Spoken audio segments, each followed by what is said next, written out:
Bonjour à toutes et à tous, merci de nous retrouver pour un nouveau numéro de 100% Quintet. Nous allons ensemble étudier l'événement de ce mardi 22 mars sur l'hippodrome de Chantilly où le Quintet se disputera dans la première épreuve du programme. Il s'agit du prix du net. Alors le prix du net, c'est un handicap réservé uniquement à des femelles. Elles sont âgées de 4 ans et au-dessus.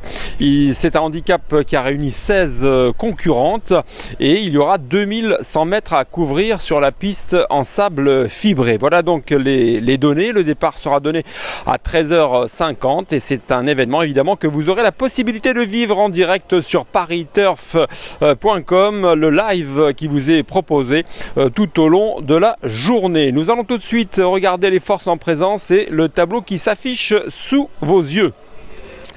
Je le disais, un lot réservé uniquement à des femelles.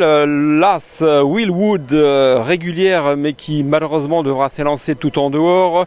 Le numéro 2 Beautiful Aspen effectue une rentrée avec des ambitions. Le 3 Georgia est en forme, elle nous vient de Cagnes.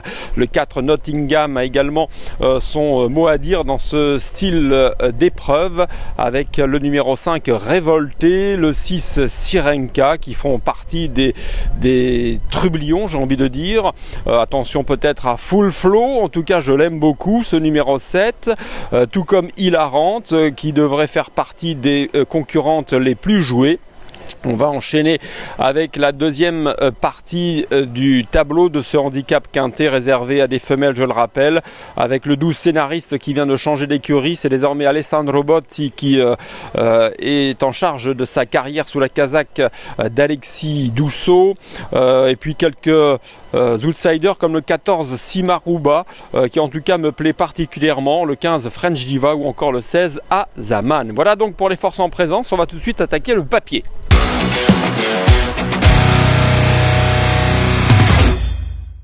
Le papier avec ma favorite, le 7 Full Flow, qui est entraîné par Eric Libaud, dont vous l'avez remarqué, les chevaux sont en forme. Une statistique flatteuse concernant cette Full Flow, 77% de réussite. 9 courses, 1 victoire et 6 places, donc c'est tout de même révélateur. Moi, elle m'avait tapé dans l'œil, cette Full Flow, le 18 juillet dernier sur l'hippodrome de Chantilly, où ce jour-là, elle s'était imposée vraiment très facilement. Je vous invite à regarder cette vidéo sur notre site. Elle avait confirmé avec quelques kilos de plus sur son dos, 3 exactement, en terminant 5e d'un quintet d'Auvillers. Donc attention, je m'en méfie, il lui suffirait de répéter cette valeur pour, à mon sens, jouer les premiers rôles, voire s'imposer. J'enchaîne avec le 8 Hilarante, dont on va regarder une course de référence datant du 24 janvier dernier à Cagnes où elle avait terminé à la 5e place.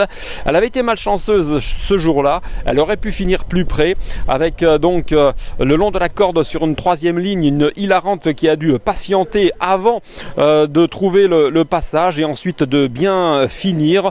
Donc je la rachète volontiers. C'est Christophe Soumillon qui truste les victoires en ce moment qui lui sera associé. Corde numéro 4, 3 courses sur la PSF et 2 victoires, donc beaucoup d'atouts pour ce numéro 8 Hilarante que je retiens parmi mes priorités. Le numéro 10 Galifa vient également assez haut dans mon classement. Cette Galifa entraînée par Nicolas Clément est très régulière dans l'ensemble. Elle s'était imposée le 9 mars sur l'hippodrome de Chantilly sur 2700 mètres de la PSF, donc forme aptitude, j'attends une confirmation.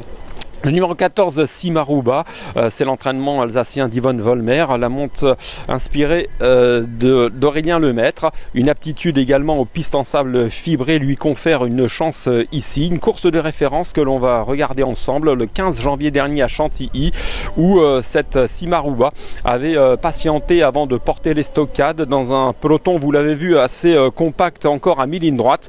Et puis cette Simaruba a surgi de celui-ci pour faire la différence. Elle avait 60 kg sur son dos. Elle battait Lucio Del Faro et It's on US qui dernièrement a confirmé en s'imposant sur l'hippodrome de Chantilly. Donc une ligne qui tient la route. 2 victoires sur PSF pour Simaruba. J'aime beaucoup. J'enchaîne avec le 2 Beautiful Aspen, autre cartouche de l'entraînement d'Éric Libaud. C'est Eddy Ardouin, celui qui a remporté le quintet le week-end dernier avec essai transformé sur l'hippodrome de Saint-Cloud. En ce qui concerne Beautiful Aspen, elle avait débuté victorieusement sur la PSF de Chantilly l'an passé à pareille époque.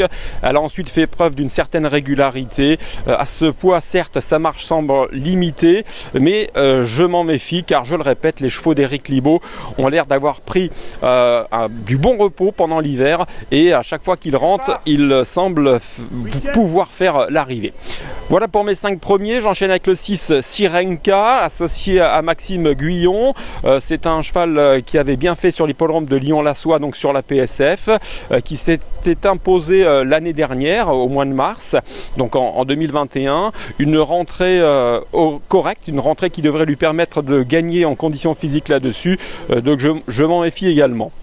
Le 4 Nottingham, aptitude à la PSF, c'était bien, très bien, le 7 février dernier sur l'hippodrome de Chantilly, où ce jour-là Silver Quartz s'imposait.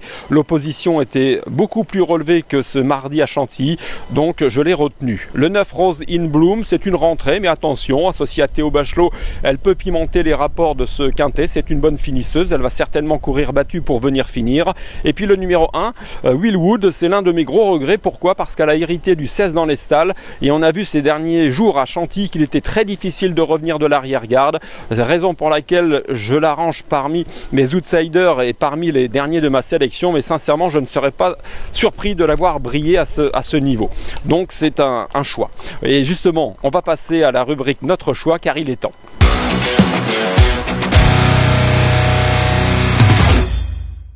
Notre choix pour le quintet, précisément le mien, avec, vous l'aurez compris, le 7 Full Flow. J'ai vraiment retenu en mémoire sa très facile victoire de l'an passé sur l'hippodrome de Chantilly. Donc attention, c'est mon coup de cœur. Le 8 Hilarante, c'est logique, elle fera partie des chevaux les plus joués. Le 10 Galifa également a les moyens de bien faire. Le 14 Simaruba, certes, monte de catégorie avec une marche sur l'échelle des valeurs qui est maintenant réduite, mais son aptitude à la PSF pourrait l'aider dans son entreprise et surtout un poids qui devrait également jouer en sa faveur. Le numéro 2 Beautiful Aspen en haut de tableau associé à Eddy Ardouin me plaît aussi. Voilà donc en chiffres 7, 8, 10, 14 et 2. Et on va se quitter avec un conseil de jeu, toujours à Chantilly évidemment. Dans la deuxième épreuve du programme, il s'agit d'une classe 2 où le départ sera donné à 14h25. Le 204 Charles-Quint, associé à Grégory Benoît, entraîné par Yann Barbero, c'est un cheval qui est en valeur 44 et qui en dernier lieu a montré sa forme en terminant 3e du très bon Baratti, entraîné par André Fabre. Don Antello terminé 2e. Alors c'est un engagement qui semble cousu d'heure pour Charles-Quint, raison pour laquelle je miserai gagnant sur lui. Merci de votre attention, merci de votre fidélité à notre émission 100% Quintet, une émission que vous retrouverez dès demain pour de nouvelles aventures. Bye bye.